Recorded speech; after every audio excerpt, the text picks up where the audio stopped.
Thursday. Thanks for wearing sweats and pajamas for the Spirit Week. You guys look super slacky. That's awesome.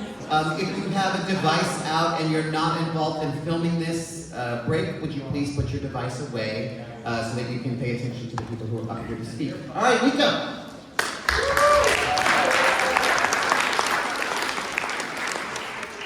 First, we have an announcement from boys volleyball.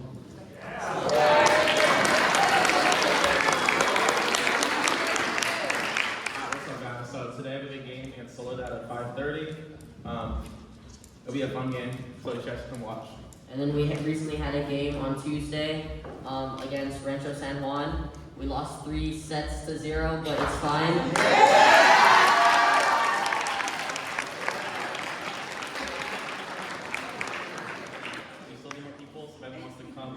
Come join, and we fought hard.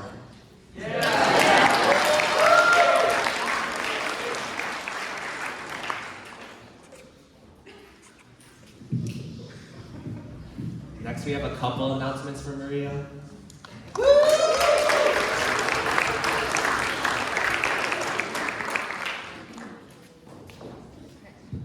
Seniors, I found out there's a few confusions about senior photos and senior pages. So the senior pages deadline already passed. If you need to talk to me, please do so today. And I could possibly give you a little extension, but we need those in. And for senior photos, I'm going to give you guys some more time, but I need to figure out how much time we have to give you, but just try to get this in by this week so that we can figure all of that out. I will make sure that the drive gets to those of you who it didn't get to. So sorry about the confusion, and just get those in if you have not. The Hispanic Culture Club will be having a meeting, our last meeting of the quarter, on Monday, either in room 2 or here in the chapel. We're going to be doing like games, board games, charades maybe. There's going to be prizes and food. So please come if you're in the club, but also if you're interested in Spanish or just want to join for the last day, you're welcome to come. In order to get food or prizes, you have to like win or something. So it's not free food, but please come if you're interested or if you're in the club.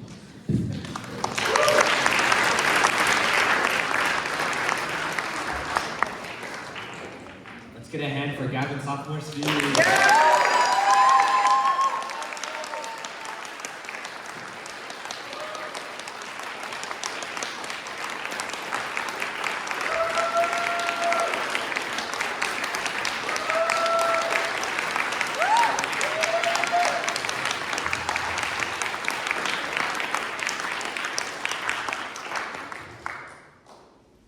Used to feel like an art form to me.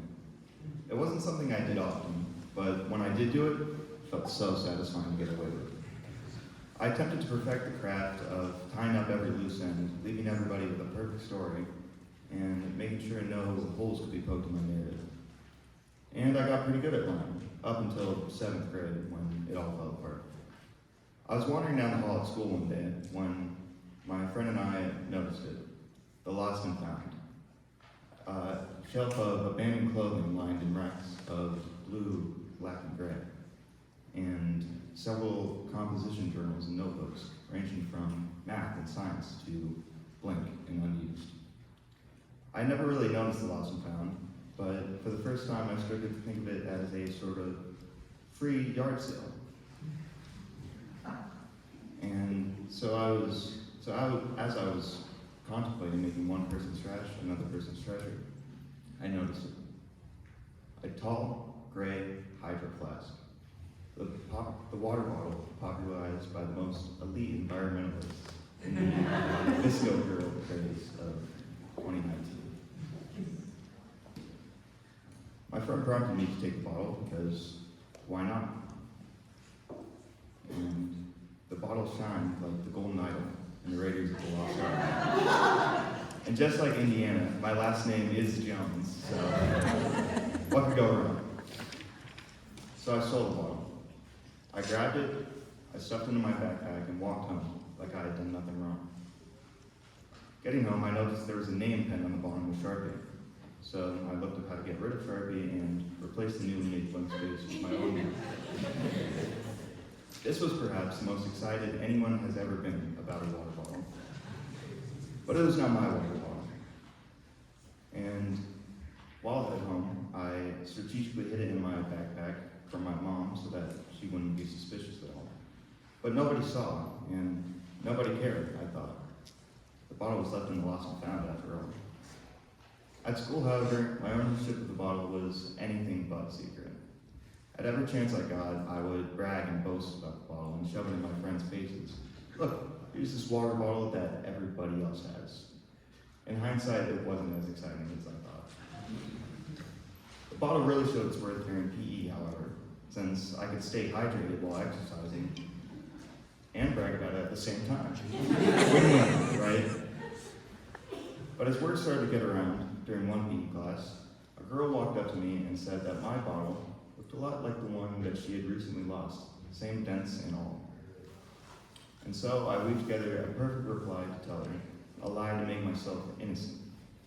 I looked her in the eyes and said, "What a coincidence." Surprising to nobody, word started to get around that the bottle wasn't mine. And during one history period, one afternoon, I was called to the vice principal's office. On the walk through the halls there, I assessed the perfect lie to tell the vice principal. I found the bottle on the side of the street, and I bought it with my own money. And, my dad bought it for me. That's it. The perfect lie. And so I walked in the principal's office, sat down and breathed in the uneasy tension that's always in the air when you're in trouble. The vice principal sat across from me and asked me if I knew I was there. I, of course, said no. He then asked me if I knew about the bottle, to which I casted my lie. But he did something I did not anticipate. He threatened to call my dad. And if he did call my dad, he would have heard a different story. And the vice principal already knew this. He had already gone and confiscated the bottle from my locker. All that was left to do was to get the truth out of me. And so I reached that point in a lie where it just can't be taken any further, and I broke. I told him the truth. I was given a pretty fair punishment, a week of detention and no more water bottle.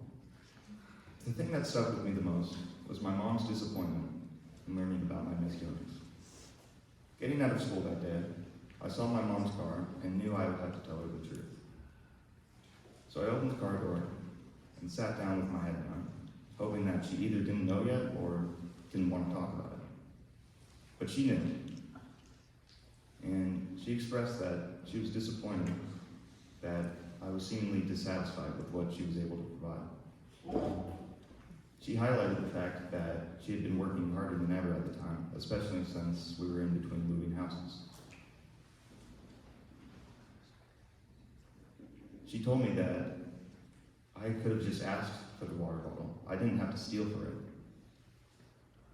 And she gave me the task to apologize to the owner of the bottle. I never did apologize, purely out of the fear and anxiety it brought me even seeing the girl. I knew that I was out of lies, and I just couldn't bring up the strength to tell her the truth. But despite this, it was good that I felt fear and guilt and embarrassment. My mom's words stuck into me like knives. And today I still have the scars from those knives that remind me all that can go wrong if a lie unravels. And so now I find it easier and less stressful to live in the truth, because I know all too well what can go wrong with a lie. Thank you.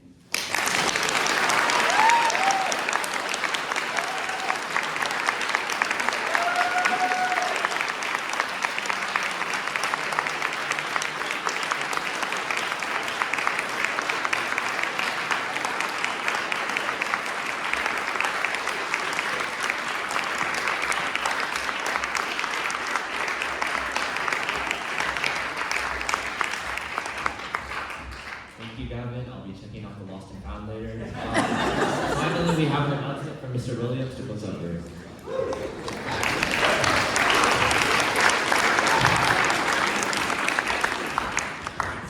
Good reminder to tell the truth. Today we have our choir concert at 6 p.m. 6:30 p.m. right here in the chapel. If you are participating tonight, stand up, wave seniors so we can see. Stand up, let's go.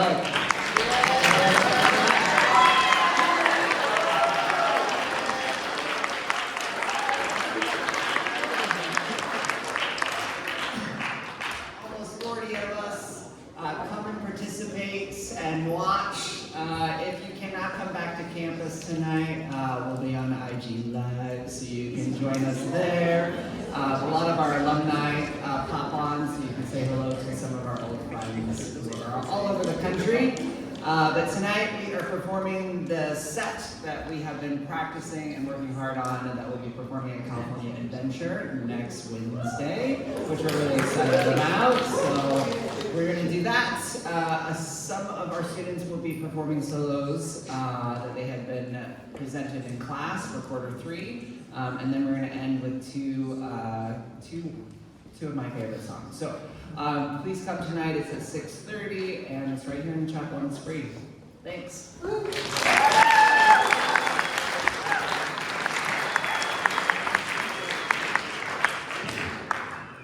Go to class meeting.